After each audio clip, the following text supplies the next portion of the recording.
Joining me now is Massachusetts Congressman Jake Auchincloss, who is a Marine Corps veteran who also served in Afghanistan. Congressman, I'm glad to welcome you here. I cannot imagine what it's been like for you all this week, watching what's happened in Afghanistan. It must have been like a gut punch, learning of that deadly airport attack. Just describe what you've seen and how you've been feeling. I think there are a lot of your viewers who remember Vietnam and who are watching these scenes unfurl and asking, how do we do this again as a country? And as a veteran, as you said, as a young member of Congress, I just feel a special responsibility that the next time a Bush-like president tries to blunder and bluster their way into an endless war like this, that we stop it, that Barbara Lee has some support. Yeah, again, she was the lone congresswoman congressperson who voted against authorization for that war some 20 years ago. Let me ask you, sir, about the president's national security team that warns there is another terror attack in Kabul that's likely. The U.S. embassy there is advising citizens avoid those 4 airport gates. So what worries you most for our U.S. service members in the lead up to Tuesday's withdrawal date? How best can Americans who have to work alongside the Taliban as they try to process these evacuees? That is the situation under which that terrible tragedy took place with the suicide bomber 2 days ago.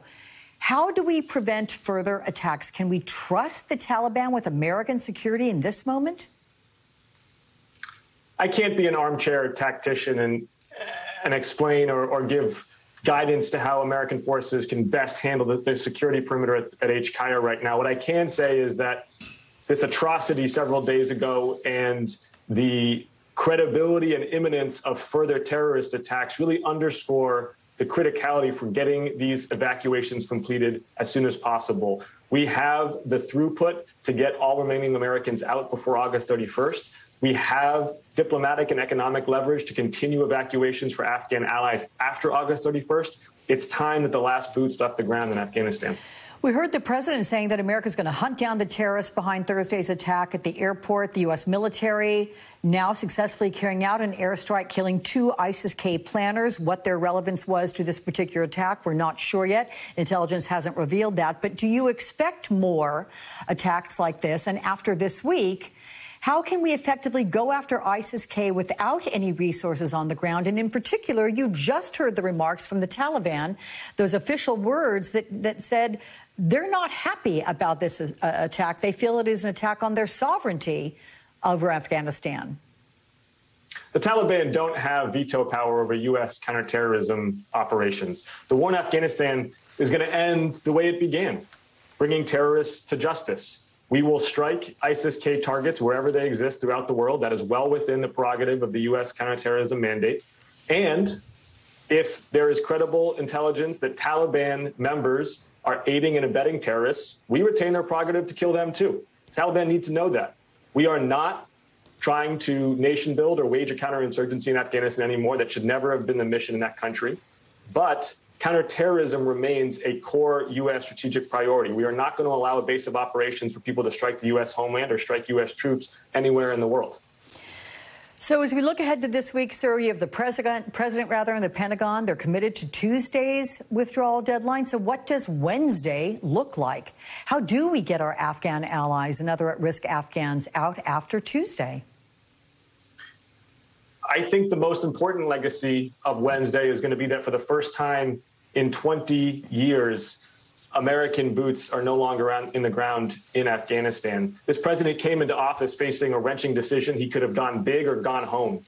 And he made the high integrity call that we had to turn over Afghanistan to the Afghans. So while the withdrawal from the graveyard of empires has been rocky, and while we do need rigorous after action and congressional oversight over the decisions made for the last 20 years, the hallmark of Wednesday is going to be that this president got us out of a war we could not win.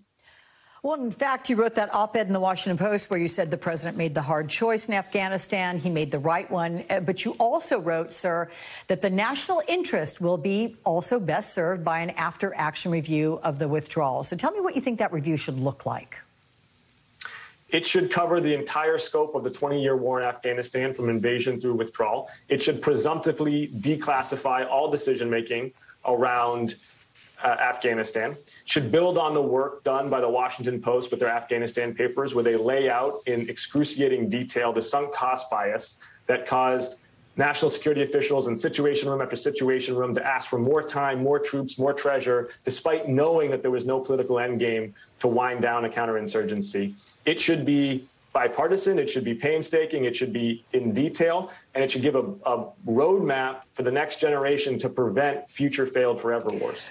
Picking up on your word bipartisan, as you are well aware, there are a number of Republicans who've called for President Biden to resign or to be impeached over what's unfolded in Afghanistan. What's your response to that?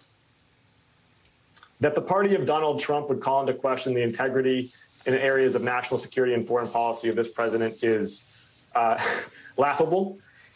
This president, as I said, came into office and for the first time in 3 commanders-in-chief made a decision with a clear-eyed assessment of the national interest as opposed to short-term news cycles. He deserves credit for that. Again, that does not mean he is spared accountability or scrutiny for his decision-making, but the Republicans call for impeachment or resignation as a political stunt in service to Donald Trump, not in service to the nation. Massachusetts Congressman Jake Auchincloss, thank you for your time with me. I appreciate it. We'll look forward to seeing you again.